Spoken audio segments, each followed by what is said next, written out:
Hey everybody, before we dive into today's episode of the AgView Pitch, I want to invite you to check out our exclusive podcast, 19 Minutes. For just $30 a month, you'll have access to high-level business insights and new episodes that are released on the 9th, the 19th, and the 29th of each month. Topics include finance, cost of production, team health, taxes, collaboration, and much more. With 77 episodes already available, signing up gives you immediate access to all past and future content. Click on the link in the show notes and subscribe and start boosting your bottom line today. Welcome, everybody, to another episode of the AgView Pitch. Today, we are going to have an interesting conversation with Josie Rudolphi, Faculty Extension Specialist at the University of Illinois. How's it going today, Josie? It's going well. Thanks for having me. Well, I appreciate you being on here. This is I think for a lot of people, a difficult conversation. Sometimes one that has a little stigma with it because I think we, when we think of health, we tend to think of, my knee hurts or my shoulder hurts or, I need to eat better, whatever it is, and we don't always think of mental health. And so that's kind of the conversation we're going to have today. In our observation with our team, with AgView Solutions, we've noticed some pressure on people, partially financial. I think there's just a lot of stuff going on in the world today too. Technology, complexity of things, family dynamics always enters into it, and sometimes is one of the main drivers. Is sometimes there's some dysfunction or how we grew up and then what's going on. So I guess with all of those fun things that we all get to deal with, I want to start out and have you give a little introduction to yourself, kind of where you're at in with Illinois and where you farm and live, and tell us a little bit about yourself first. Yeah, thank you. Well, thanks so much for having me, and thank you for really bringing the conversation around farm stress and mental health to maybe more mainstream. We really appreciate any opportunity we have to talk about this in front of ag audiences. So Josie Rudolphi. I grew up on a farm in East Central Iowa, corn and soybeans. We raised pigs for a while when I was a kid, but got out of that when with everyone else who was losing money at a rapid speed in the 90s. I'm now in the Department of Agricultural and Biological Engineering at the University of Illinois in Urbana. And I'm also an extension specialist. So I spend my time split between campus and sort of being out in communities, working and talking with farmers. My background is in agricultural safety and health. And so for a long time, I thought I would be focusing on, as you mentioned, more of maybe the physical health aspects and protecting farmers from injuries, traumatic injuries, chronic injuries, disability, those sorts of things. I thought I'd spend time thinking about tractor rollovers and hearing loss. But in 2017, we really came to recognize some of the stressors that agricultural producers are under, agricultural workers are under, and the impact that those are having on people's mental health. And so since 2017 or 2018, I've really been focused on the farm stress and mental health space, have a number of research projects there to sort of describe how farmers experience mental health. And then also excitingly, I direct the North Central Farm and Ranch Stress Assistance Center, which is funded by USDA and works to expand resources and services to agricultural producers and others engaged in ag occupations around the country. So there are 4 of these centers nationwide. And like I said, I direct the North Central region, which is sort of a 12-state territory and basically the Midwest. Mm-hmm.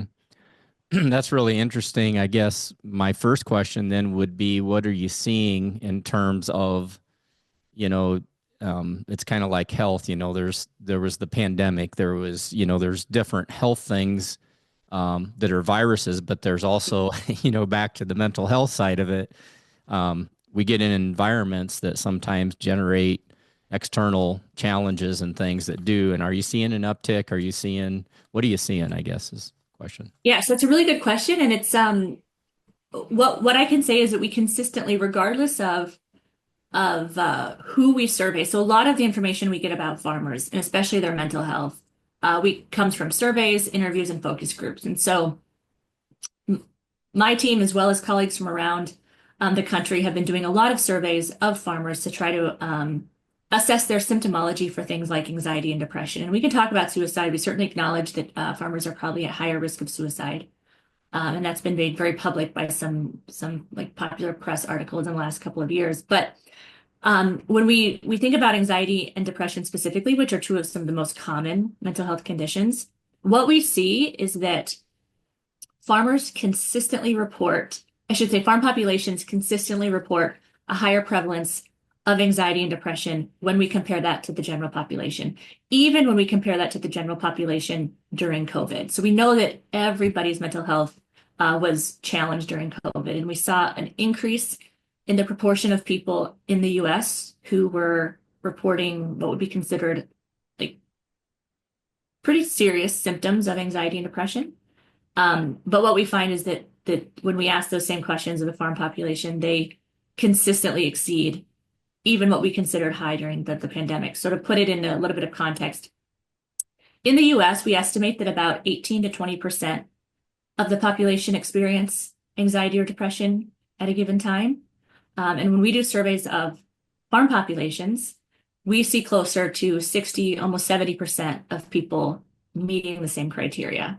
So we're seeing almost twice as much, in some cases, anxiety or depression load in the farm population than non-farm. Um, do you see that ebb and flow with the economy or with, um, weather, all kinds Yeah, of, I mean, what do you see that? What do you correlate that to? that's a really great question. So what we have not been able to do well yet, Chris, is consider how seasonality and how fluctuations impact a specific person over time. And so those are longitudinal studies that we would love to be able to do. They're expensive, and as you can imagine, they take a lot of time. They take commitment by not only researchers, but also farmers who are willing to say, like, yeah, send me a survey every month. I'd love to fill that out, right? Like, it's hard to get that. Yeah. But what we do see is that when we ask questions about sort of what are the most stressful conditions or situations people report on, we see a lot of people, as you already mentioned, talking about finances. So financial stress, more general economic stress are consistently the most uh, stressful circumstances people talk about. We, of course, have weather. We also have, as you mentioned, sort of the interpersonal relationships that exist on a farm. And what we find is that people who report more financial stress, people who report more economic stress, people who report more interpersonal stress also report more symptoms of anxiety and depression. And that's a relatively strong association. So we know that when you report more stress, you're also more likely to be experiencing what we would consider a clinically significant caseload for anxiety or depression. Hmm. Yeah, it just compounds, I suppose, on It's itself. common. Yeah. Um, one of the things, so we work with a lot of families that are in the midst of transition and secession. Typically, I mean, there's some that's going to non-family in terms of transition and Mhm. secession, but typically what we see is in every case there's some level of dysfunction, with all love and respect to all of our families, right? And they're varying degrees. One of the observations that I've always had is it seems like the more or the less they communicate, and the less communication, the more anxiety by the senior member of the business, and their fear of the transition and their how do I do this type of thing has a direct impact on the next generation. Even if their personality is quite a bit different, even if they're, more adapted to the new world, let's say, and all that kind of stuff, it really starts to weigh on them. And so we spend a lot of time trying to help them communicate, but we see that creating a lot of stress on the next generation because there's just these transitions are difficult. They're never done. Talk about that. Do you see that with, as a contributing factor as well, or is that just something we see because we're working in that arena? No, I think it's definitely something we see and hear about as well. And to your point, it's ag is so is relatively unique in this sort of this multi-generational family business.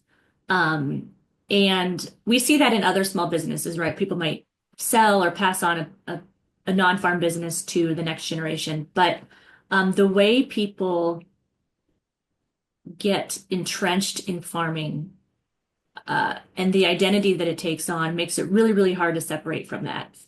Whereas if you own and I'm just making this up, but if you own like a dental clinic and you're going to sell your dental clinic to your adult child who is also a dentist, um, and you're not living there every day, you don't go there every day, it's a lot different than trying to hand off a piece of farm ground where you may still live and where all the work is happening.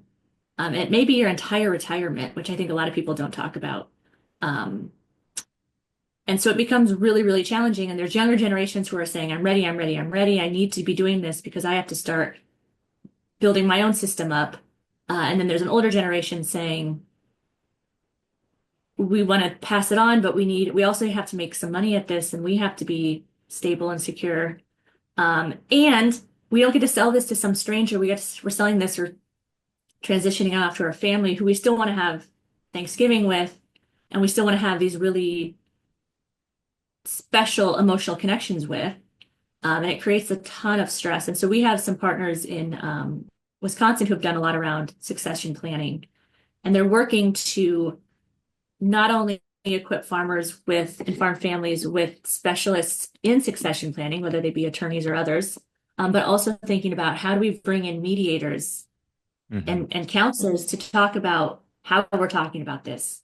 And like you said, there's a lot with communication styles, and some people have been really trained in how to talk and communicate effectively, and others, haven't. And so it's a really challenging space to be in. And you consider differences in generations, people who are much more willing to talk about things in general versus those that are not. And every family has their own way of communicating, which makes it really challenging. And the expectations and things you sort of accept because you're in a family can make it a really, really challenging situation.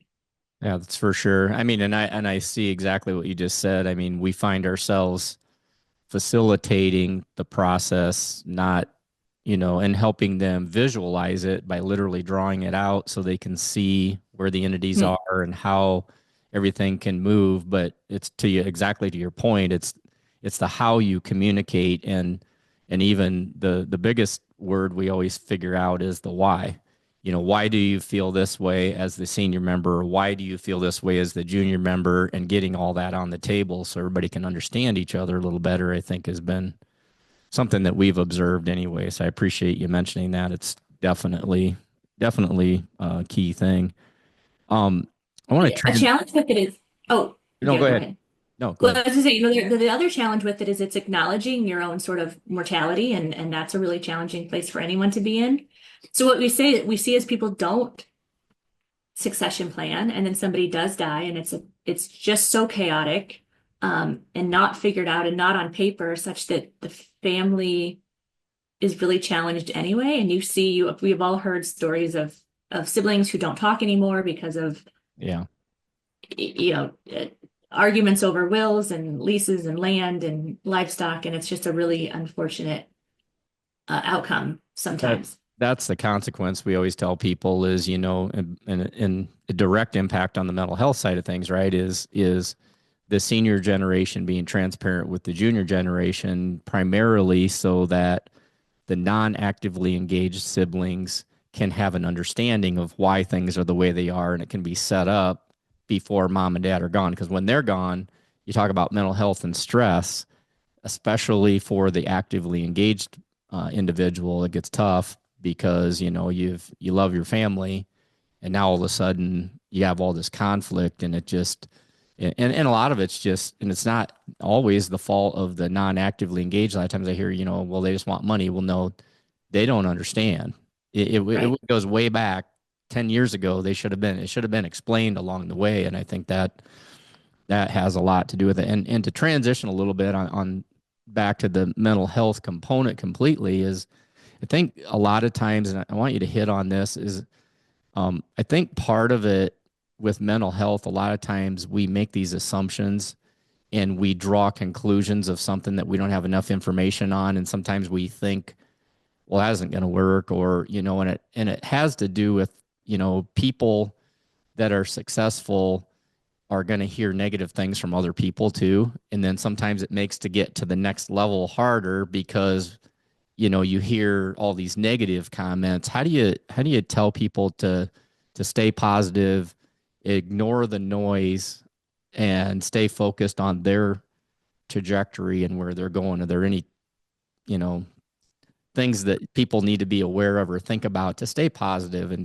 just to know that things would probably work out? hmm Yeah, so I think, and even not always asking people to stay positive because we know how challenging that can be. But Right. I think one thing we often try to remind people or ask people is like, what do you know right now? Right. So we can, and I'm as good as anybody in like anticipating things that are not going to happen, but I'm pretty positive they're going to happen. Right. And we can spiral for a very like well in advance of something actually happening. So we try to remind people to situate themselves as to what they know for sure today. We know what the commodity prices are today. We have a lot of insight as to what could happen, what might happen. But asking yourself, how can you protect, given what you have and know today, how can you protect your asset, your income, etc. We have no idea where we're going to be in terms of, and I think we started sort of talking about who's planting and who's ready. And I said, we're not ready. Uh, we know we don't have to be ready today because the weather's not right anyway.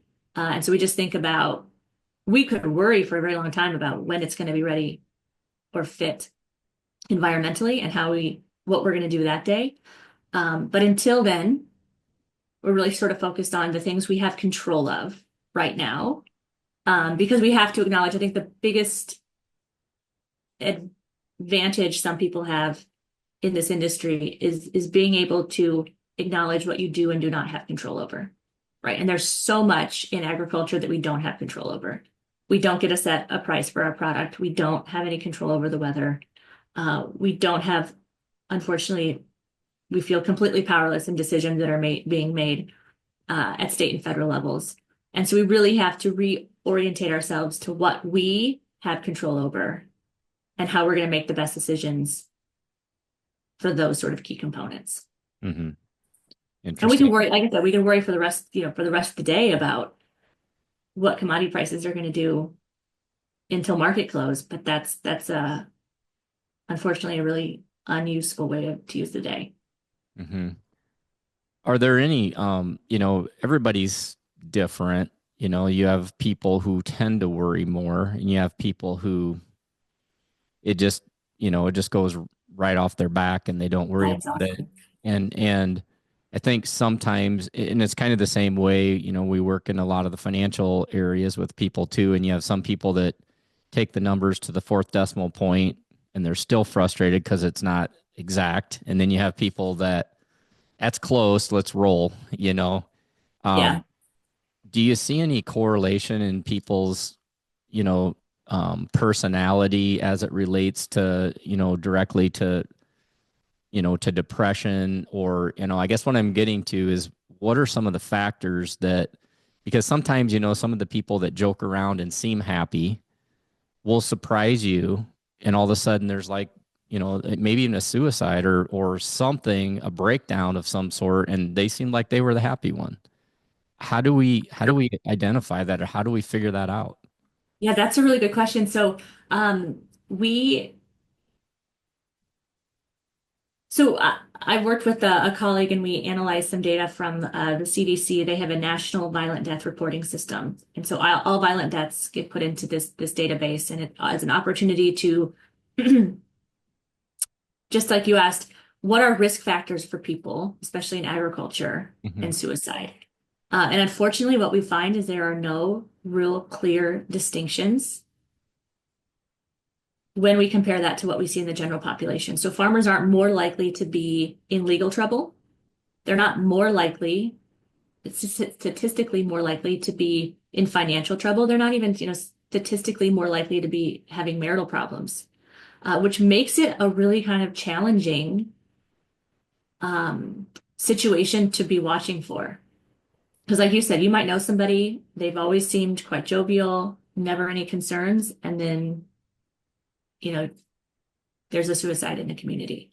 We hear stories like that a lot, unfortunately. So that makes it really, really challenging to prepare people and educate people around what some of the signs or symptoms for suicide risk are.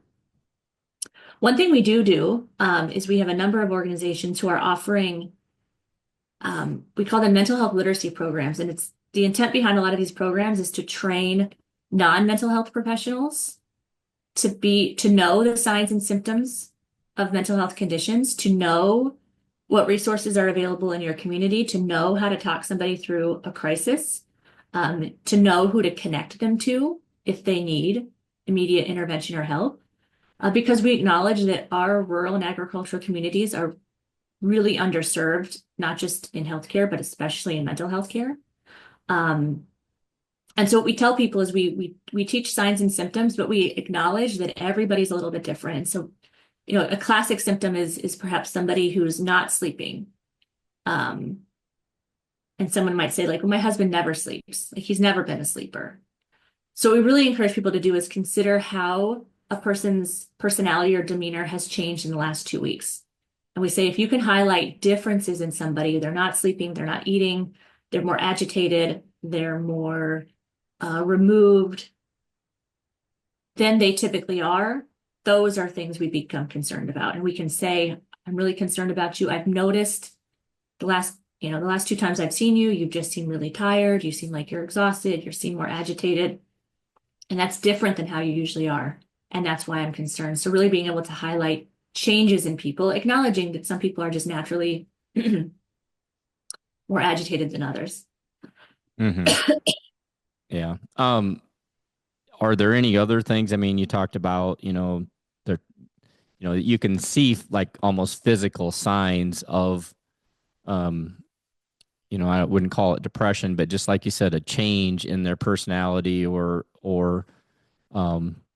just them acting different or being agitated, like you said, being frustrated or a little short. That happens seasonally too. We see it more so in row crop operations when you got a 10-day window or whatever, the weather's been crappy and then it's decent. Now all of a sudden, you know, but everybody has a breaking point too, right? And some people can vent and then it's better. Some people hold it in. I don't like conflict, so I don't ever say anything. But then when I do, the world is going to explode because I don't like conflict, so I stay away from it. So you have people like that and people that are really good at just dealing with it along the way. Any suggestions on that for people with those two types of personalities and to deal with that stress? Absolutely. And to your point, it is quite cyclical what we see. And so what we really encourage people is I kind of make the joke, like, let's get back in people's business. So if we see somebody at the gas station, if we see somebody at the retailer, we ask, how they're doing, and we can really normalize the situation. A lot of crop farmers right now are wondering when we're going to get started, anxious to get started. And we can really use statements like that to normalize talking about the situation. And so you can say things like, "Oh man, I just feel." I want to say this correctly, but you might say, "Oh, it's been a terribly wet spring. We haven't been able to get anything done. How are you guys doing?" Right? That's not really the condition this year, but in really sort of leading with the way you're feeling about a situation, it really gives somebody the green light to also respond with honesty about how the situation's treating them. It's like, "Oh, we can't seem to get our planner put together. We just can't seem to get any headway. It's always something else popping up. We've been dealing with this, this, and this. How have you guys been doing? Or how are you managing things?" But creating a space where you, again, acknowledge that you've been challenged by the situation. So therefore you anticipate other people to be challenged by the situation. Mm-hmm. The other thing we do is I always tell people, you may not be the best person for someone to talk to. But you might know somebody who may be better able to get through to them. So if you in passing, and a good example on my own farm is probably my brother. So I may not be the best person to say like, hey, is everything okay? You seem really agitated right now. You're frustrated, and I'm worried about you. So you can't express that sort of sincerity for your siblings. Like that just Mhm. goes against everything we've ever Yeah. been. We're supposed to fight. We're supposed to fight nonstop. But I can call either of their partners and say, hey, my brother's on his way home. We had a really frustrating day at the farm. Can you just, you know, talk to him about it? Right. And I know that their wives are in a much better place to get through to them probably than I am. Mhm. And I might be making that phone call to a close friend of theirs, to a partner, like I said, a spouse, acknowledging that you may not be, like I said, the person they're going to open up to, but they need to talk to somebody. And thinking about who the person of least resistance in that situation might be. Mhm. Yeah. To me, there's always some code words that people say. Like, for example, if you say, "How you doing?" "I'm fine." Fine almost is like a code word to me. Like, okay, we better ask another question. Or I Yeah. love what you said of the idea of, okay, who are they close to or who could talk to them? Maybe you go talk to somebody that could talk to. I really like that. I think that's a really good, excellent approach. Um, I guess a couple of other things I'm curious on too is with employees. So a lot of our clients, and I know a lot of our listeners have employees, and you know we're responsible not only as employers for their health, like their physical health, right, and their safety that you brought up at the beginning of the conversation, but I think we're also, you know, responsible to be a good employer and to understand what their needs are too. And some of the best, we've got some clients that are just phenomenal at managing their team, and their retention is really really good. They don't have hardly any turnover. Um, they have people knocking on the door wanting to work there. And the one Wow. common theme that I see with some of those operators is they're constantly talking to them about personal stuff. They're bringing up, birthdays, they're bringing up, how's your kids? They know their kids, all that kind of stuff. Talk a little bit about the importance of that or the absence of that in terms of, just being a good person, first of all, but also being a good employer and having, because people want retention. And I think there's some turnover in this industry. And I think a lot of it, at least from, again, my observation, learning from some of these people that do a really good job with retention, it just seems like they're very personal with the employees. How do you talk on that for a minute? Yeah, absolutely. We think that's, creating a culture that's not only physically safe, but also what we would say is like mentally and emotionally healthy Mm-hmm. is really advantageous for any workplace. So we know that obviously like workplace injuries cost employers, right? It's lost time, it's retraining, it's job assignment, reassignment, perhaps having to rehire.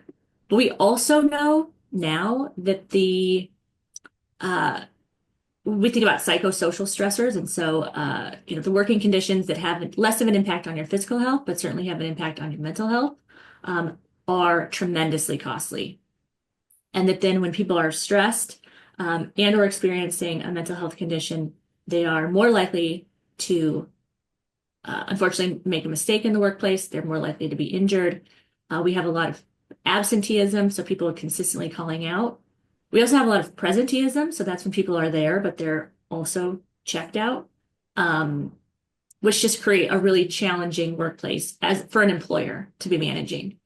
But I think what we really need to acknowledge is that hopefully people's job, it's just one component of them, right? And they're human beings with interests and priorities and responsibilities outside of work.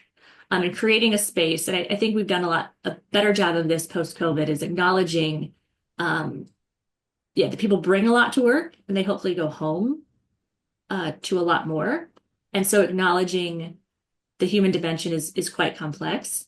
And creating an environment where people can be honest and saying like, oh, I have a childcare issue today and I just I need to be able to take care of this.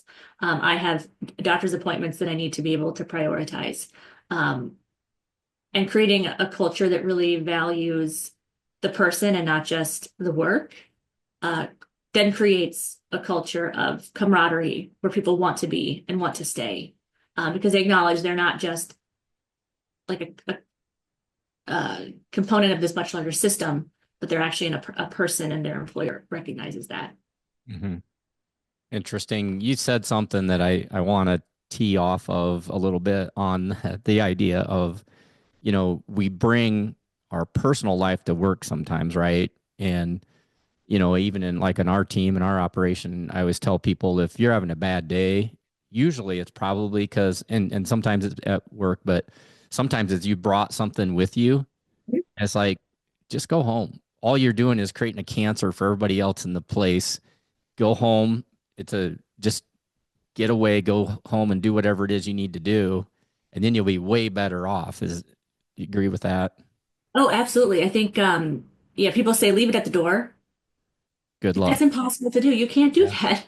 Like No. you don't get to take off, the emotional burden of not that all families are a burden, but like there's so much to um our non-work that we don't just get to take it off like leaving your coat or your shoes at the door. Right. And so yeah, it's going to be a distraction all day. And if it's going to be, if you're waiting on a diagnosis, or you've got an aging family, maybe an aging parent that needs, help at their house, or they need to be moved into a facility, or you have a child with a disability, like there's just no way to turn those sorts of things off in your brain. Hmm. And so giving people, yeah, take the afternoon and get your mom moved, right? Take the afternoon and get Hmm. you do what it is that you need to do, because um yeah, not that we would hopefully say like you're useless to me here right now, but acknowledging that they could be distracted, they could Right. be checked out mentally, Yeah. and those things do create a potential hazard in some workplaces. Hmm. And so it's like just yeah, it's having some flexibility.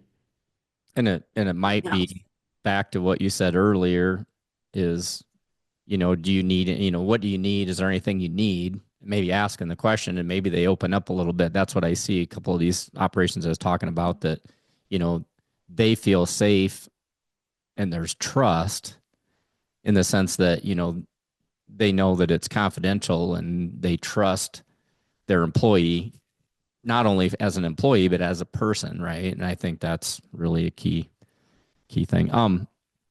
I want to take the converse side of this. Okay. So we talked about taking home to work. A lot of times I see people take work home. I'm guilty of it. Me. I do it all the time. And so, you're going to have a date night or something, or you're going to do whatever with your spouse, or you're going to do something, you're going to go to a basketball game and watch the kids or whatever. All right. And you, it's so easy to talk about the farm and what went on, what should have happened, what's going to happen tomorrow, and then maybe the next month, and and you can talk about it indefinitely. And I see that with families who farm. You might have four siblings that all farm together, and they get together for Thanksgiving, and the entire conversation is about the farm, and the spouses are like, "Oh, this is pretty fun," Yeah. And so talk a little bit about just how we can, first of all, we need to recognize that as something so it's not our spouse saying, can we talk about something else for a minute instead of this work all the time? How do we navigate that, or how do we do that? Because I had a farmer one time tell me he had a tree in his driveway and he would pull up to the tree. And if he had something he needed to say, he would say it at the tree, and then he would Wow. go in his house, and then he didn't bring it up unless it was asked and it was appropriate. Comments on that, or what suggestions Yeah. you have for us that are troubled with talking too much about the farm and maybe not taking the work home as much. Yeah. That tree, I bet that tree has seen and heard a Yeah, lot. right. I think it's especially challenging in farming because the take home of work, because we live and work so often in the same space. Hmm. And so I often talk about how, growing up on a farm, the kitchen table is also the boardroom table. Like that's where all conversations about the farm are made. That's where taxes are done. It's really hard to think of that as the table we also have like Thanksgiving at, because there's just no separation for a lot of people between Mhm. work and home. I have heard that it is you can separate the two. I've talked to some of my friends whose partners are in farming, and one thing they really recommend or have worked on, because they also don't want to be constantly be having conversations about the farm around children. And I have a research project right now that's really looking at how sort of farm financial and economic stress may be impacting children's mental health. Um, and so what they'll do is they say, like, we obviously have to unpack the day a little bit, right? And we want to bounce some ideas off people and we need to talk about it. So they may set a timer, like, let's talk about work or let's talk about the farm for like the next 10 or 15 minutes. And then let's try really hard to talk about something else. And they may have cue cards, they may have conversation starters. There's a lot of apps and games and other things like that that offer conversation starters. So some people have resorted to that. And there's obviously the news and other things that are happening in the world to be talking about. But being really mindful about how much time you're talking about and setting physical, whether it is a timer or some sort of kitchen timer or phone timer, to say, I need to vent about this for like 10 minutes, but then I really want it to be over because I don't want it to consume the rest of our night. But allowing space and acknowledging that there is some therapy to venting, that people need to talk, but then also saying, great, like, let's get it out of our system and hopefully transition to something else for the night. hmm I like that. I mean, the other term I've heard used. So one of the things that we've done, and get your take on this too, is we always encourage people at a certain point with their business to build an office because Hmm. farmers will buy a 600,000, a 500, $400,000 tractor and not even think twice about it, and then they'll trade it again and they'll buy other stuff. But and I'm not saying you got to put up a 200,000 or $400,000 office, but I'm saying a separate location to do business back to your kitchen table for Thanksgiving dinner. There's no boundaries, right? And I live, actually personally, I live on our farm operation where I see everything going on. We have a pool where the kids use. I use it about twice a year, and I know last year there was one day the guys were out working in the shop, and Alyssa and I jumped in the pool and had a drink, and I'm sitting there watching the guys work, and I'm thinking, most people, this would probably didn't bother me, but I was thinking 99% of the population, this Yeah. would bother them. They'd be Yeah, like, well, first of all, they're working. I should be with them. I should be helping them. I don't know why it didn't bother me that day, but it didn't at all. good for But you. most people, and so that's the boundaries. And I think, like you said, when you see farming is so visual that you cannot get away from it. Even if you move away from it, you go back and you drive around and you see stuff, and it hits you.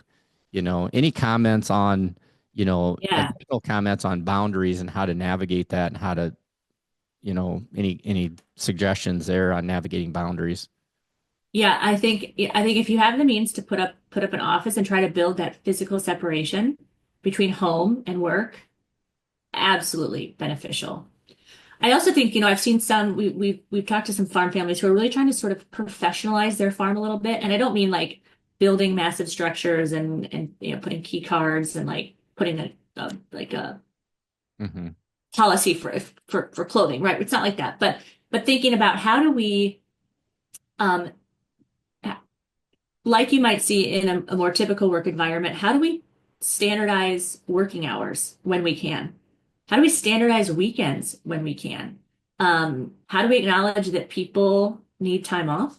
They need time away from each other. Um, I think you living on your farm and being in the swimming pool is a really good example. So my parents live on the farm that that's kind of the headquarters.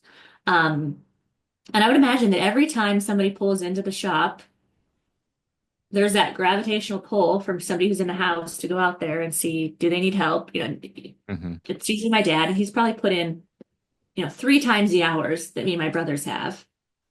But a truck comes up the driveway making dust, and his natural instinct is to go out and see what needs done. Mm-hmm. Um, and it's really hard. I'm in, to not engage like that. So trying to set some boundaries. I talked to a farmer a couple of years ago, and he said they decided during harvest they were not going to work Sundays. And that was a relatively good year. Weather was consistent. There's a lot to consider there, but they decided we're just not going to work Sundays. They had a couple of adult kids in their operation. They said we're going to give people an opportunity to uh, obviously spend time with their kids and their families, do the things that you can't get done during the week. Because they also had, off-farm jobs. So and they were running evenings and overnights in some cases. So really giving people an opportunity to do all of the things that you usually do on a Sunday, get your lawn mowed, get your errands run, spend time with your kids, try to relax. Because trying to, harvest 6 or 7 days a week was just unsustainable for people. And it gave people an opportunity to rest, be a little bit more reflective, come into Monday not feeling so annoyed that you just had to work your entire weekend. And they said that it extended their harvest season by 1 day from the previous year. Now, again, that's a luxury that sometimes we don't get. Sometimes, for whatever reason, Sunday is the only nice day Mm-hmm. Yeah. During harvest season. But thinking about how can you offer breaks or time away from people such that they're not completely burnt out. And then acknowledging that everyone's not going to take a break at the same time. Because, and that's challenging to not become resentful, right? So if somebody's not working on a Saturday, but you are, how do you say, that's right, I'm going to work this Saturday, but my brother is going to work next Saturday? Or, we're going to sort of cycle through time off or breaks because we all need the time off, but we probably all can't take it at the same time. Mm-hmm. I think, you're hitting on one that is really a big, I think, stressor for a lot of people is time. I mean, we Mm-hmm. can all make more money eventually, but you can't make more time. And one of the things, and I'll get your take on this, but one of the things that we've done in our operation and we've implemented with a high percentage of our clients is time tracking Mm. by category of what's going on in the business. So, the equipment or if there's a livestock operation or whatever, where is the time being spent? And one thing that we've seen come out of that and that takes some discipline and you got to explain why, because a lot of people it's like, well, I'm farming because I didn't want to have to ever punch a damn time clock. But, it's understanding if you've got multiple generations, especially if you got, you brought up, say you got 3 siblings farming together and sometimes the spouses know what's going on and sometimes they hear what's going on from their spouse. So they get one side of the story. And then all of a sudden, what happens is you've got these opinions internally and externally of who's putting in the most time, who's doing more, who did this, who did that. That creates a whole nother layer of stress. Whereas if you can do the time tracking and then just be okay with it, maybe you adjust maybe one family is younger kids, the other one's got older kids, different stages of life. And it's like, okay, I am putting in, 400 less hours a year, either sue me or change my compensation then or whatever, because I'm going to spend it with my family. And then you Yeah. have different, you know, any comments on that? I think because that's a communication thing. Any comments on how to navigate that, or what's your thought on the time tracking, or is there any other ideas you have there too to Yeah. navigate? I think the time tracking is such a good idea. Because what I really think it does is and it's something we've implemented a little bit with some of my own staff in a on campus because it helps you to really identify where you're sinking a lot of time. So even if you're not just trying to count hours and sort of see how, where the labor equity may exist or not, what it really does is it offers you an opportunity to see where you're sinking time and whether that's moving your business forward or not, if you want to move forward. So it's a great opportunity to think about shifting responsibilities, shifting priorities, especially. But I really like the idea of also acknowledging that, and I think for spouses in the program or people who are, yeah, who come into the operation, thinking about how they can be, if you can't give time, but you want to be involved, what else can you give? And we often see it in the opposite. Like if you can't give money, but you can give time, you can't buy in, but you can, maybe contribute some sweat here. Hmm. You can start to build yourself into the system. And I think there are opportunities for people to contribute, even if they can't physically be there. There's certainly other opportunities for people to contribute. And so it also helps to identify ways that somebody may be contributing without giving the hours, but should certainly be acknowledged. And I especially think of, in-laws and partners and people who have taken over childcare in the fall because everyone else is in the field. And I think that should be acknowledged and appreciated and respected. But I really like the idea of time tracking for a lot of different reasons, but certainly just in sort of the acknowledgement of the way people are contributing to the farm and how they should be celebrated for that. Yeah, it's a interesting thing too. It's once you get a year or two worth of data, because then you can have an actual conversation, because if you have two people, you have two opinions and they're both wrong.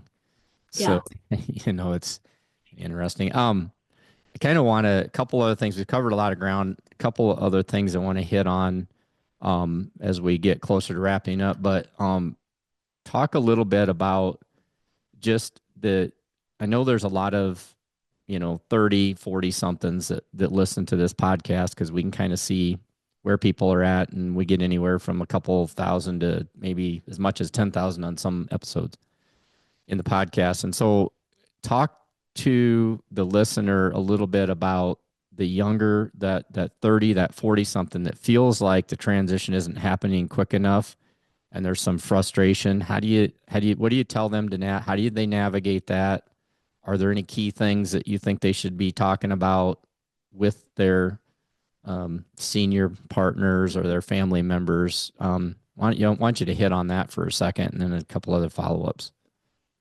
Yeah, and that's really challenging, and it's certainly family specific. But I think when it comes, what I've seen with some success with succession planning, it's not a conversation that happens once. And it's a long process. It's a lot of conversations. And I think that both parties, and I'm thinking like the older generation, the younger generation, are probably starting to think about it or have thought about it. But each is a little perhaps unwilling to be the first to bring it up. And so I think what's really valuable is to start planting seeds and really brief conversations, short conversations, informal conversations about where do you see the farm in the next couple of years? Do we have interest in moving into X, Y, or Z, or away from A, B, and C? So that the two generations start to see whether they align and how they align for the future. Um, and then to start asking questions about when people think they want to start scaling back. And I think we don't say when do you want to quit and hang it up and go, die. It's when do you want to scale back? How do you want to spend your time as you get older? How Mhm. much time do you want to be spending on the farm? Do you have other ambitions? Are there other things that you and the other parent had planned to do in as you got older that you haven't been able to do yet? So I think we get unfortunately a lot of the conversation is around somebody exiting the farm as a means to get somebody else in, a younger generation more involved. And then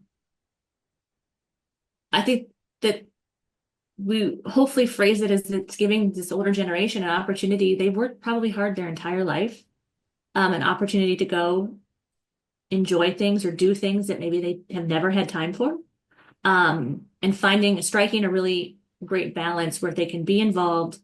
They're probably going to have to be financially involved somehow, because I think unfortunately we don't have great retirement systems set up for farmers. Mhm. The land and livestock are their retirement, and so unless that's being sold, there's just not always a lot of cash available to support somebody. Mhm. But I really encourage people to start having informal conversations early, being very transparent, making sure that people, not that we have to be on the same page, but I think you need to know what pages people are on. Do not expect that this is going to happen overnight. You're not going to be handed the keys like just randomly one day. These are big, long conversations that typically involve, and depending on how official you want to be, you may involve certainly an attorney or a other sort of planner, but pulling together the resources as you can, um, and acknowledging, I think, really acknowledging what some of these older generations have put together and what they have built, and out of respect, thinking about what's starting to approach those conversations in a really respectful way, and not to say I'm ready to take this thing over and I'm going to make it great, because it probably is great, but thinking about um, building a working partnership where eventually somebody gets to phase out, and do some other things. Hmm. It's tough. It's hard. I don't know of any family that's like done it perfectly, but Yeah. One of the things I hear a lot, I want to get your 2 cents on in this. The question I asked is that, with some of our clients, we've called it graduation. Think of it as, you're graduating to get to do other stuff. And a lot of times it's their identity, though. It's like, I don't want to do other so stuff. much Well, stuff. Yeah. okay, well, then do the fun stuff. What do you not like doing and what do you like doing? Plan on just doing more of the fun stuff. And if you don't like doing something, you don't have to do it anymore. Maybe you'll find something you like to do. But Exactly. I want to get your 2 cents on this. I've heard it from a number of fathers, in particular with fathers and sons. There's like this, and we've got some daughters that have come back to the farm, and we don't see it as much. Sometimes there's a little bit of, I don't know if it's just that gender difference or what. It's like as our observation, she can do it probably better than a son would have, that's taken over. We've got, I don't know, 4 or 5 operations where it's the daughter literally taking the farm over. But we've seen some conflict more so with father and son, where in particular, I think the father feels like there's not appreciation for what has been done. And also, I think inclusion as things transition. And it's not that they want to necessarily interfere, but they want to know what's going on. And so as they let go and things are being done a little bit differently, then they feel like they're not even included. And I think a lot of times it's just a matter of, hey, 36-year-old, just tell your dad what the hell you're doing. That's all he wants to know. And he may Yeah. say, why are you doing that? And give you a bad time. Just let it go in one ear and out the other. Comments on that, because that's something that we see a lot that I think stresses people, and you Yeah. kind of just let it go. But easier said than done. How do we deal with it? Yeah.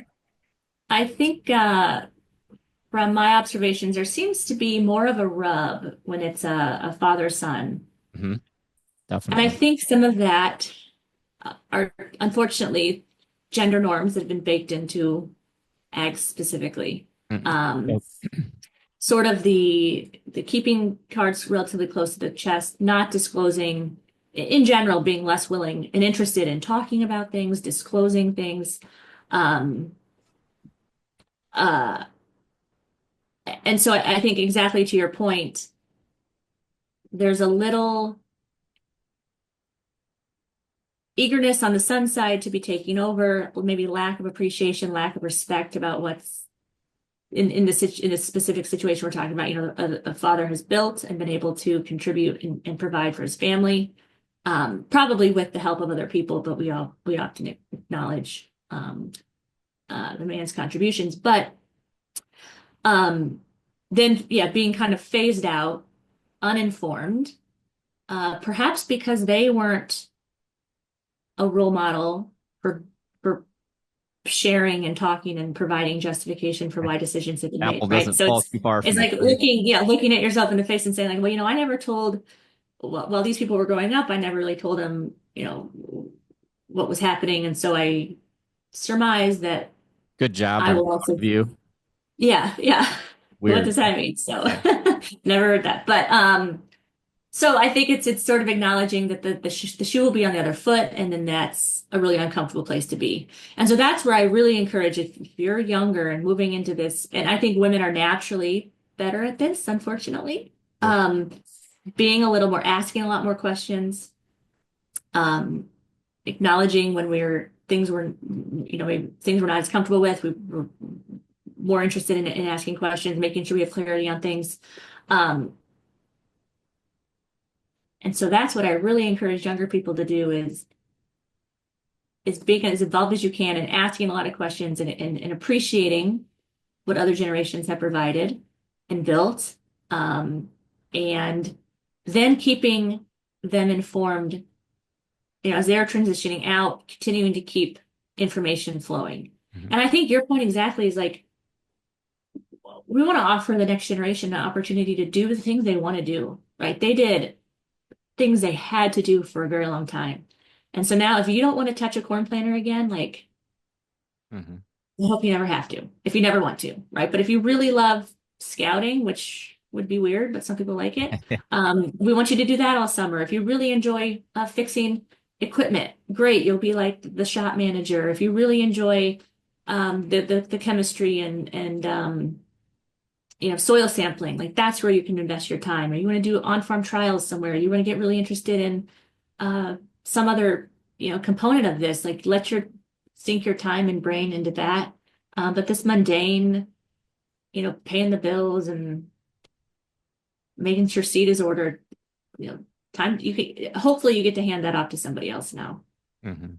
I think what you're bringing up too is really good because we see this all the time too, which creates stress and this whole thing that we're talking about is just unclear roles and responsibilities for I everybody. think. It's not just Yeah. okay, well, what if you're going to transition, then what clearly are going to be your roles? What are your responsibilities? What are you accountable for? But also, what are you not accountable for? And by the way, Dad, I'm going to let you bitch at me once in a while, and I'm just going to take it and let it go in one ear and out Yeah. the other because it is good constructive criticism. And I tell fathers and son that all the time. The dad says something to the son, it goes in this ear and out that ear. And then the dad says something that comes back in this ear and goes out that ear. And they hear each other, but they don't listen.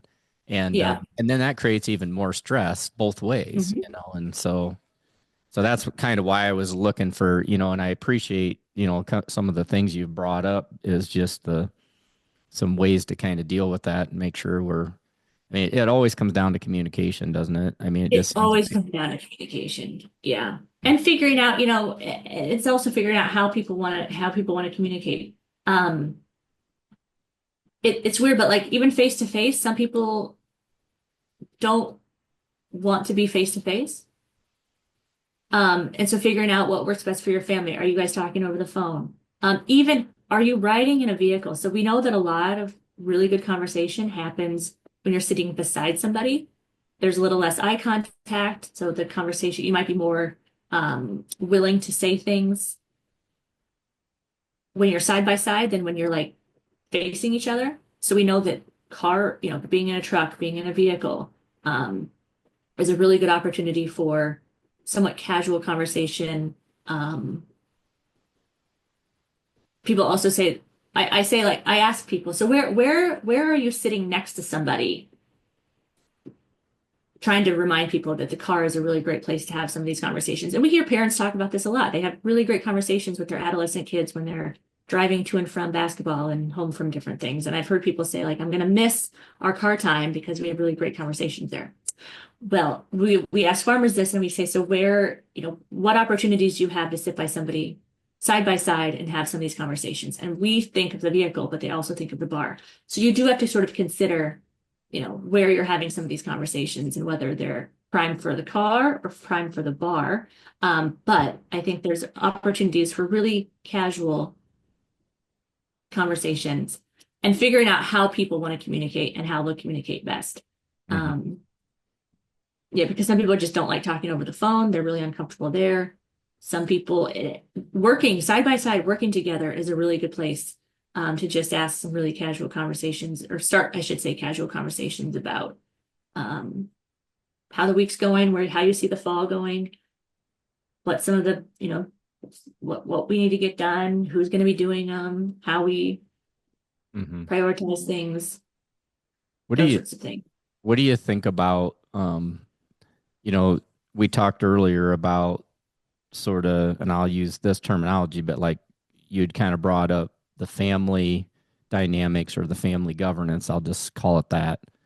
And then there's business governance. What do you think about um, the helpfulness potentially with a lot of families that work together don't necessarily do business governance? I mean, I love the idea of what you're saying because that breaks the ice, but then getting together to eliminate some, because this is another area we see some issues sometimes, is triangulation communication, where you got three people or five people in the operation, they go for that truck ride and a decision is made between dad and the one brother, and then 4 days later or a week later something shows up or something happens and the other two are like, oh, that's neat, I didn't, that would have been nice to know. You talk about mental health, that's a frustration that really, um, do you have any? I mean, I tell people like, you know, decide what is enough meetings.